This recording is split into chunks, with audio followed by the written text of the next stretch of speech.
Hello guys, here is how to fix a media driver your computer needs is missing when trying to install Windows 10 or 11. I first used Aventure to flash Windows image to my flash drive and it showed the error a media driver your computer needs is missing. I then used Win32 disk imager and it showed exactly the same thing. Now here is how to fix. Option 1 is to switch USB port.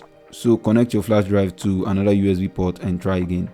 This should fix it for most people. In my case, this didn't work, so we have to go with option 2, which is to use Rufus instead of Win32 disk imager or Etcher.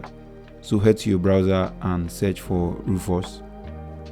Click on the link to Rufus website and then download the latest release of Rufus.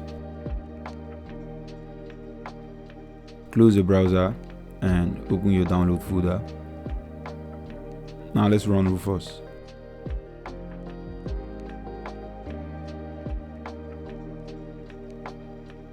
Now we're going to select our device, which is our flash drive. So select your flash drive, and then we're also going to select our boot image. In this case, we're going to select Windows 11, and then we can proceed. Click on Start. Now we're going to disable RAM, TPM, and secure boot check, and then we can run this.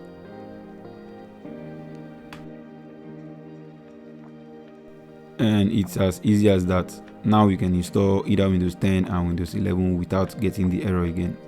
If this worked for you, don't forget to leave a comment, like, and subscribe to the channel. See you in the next one.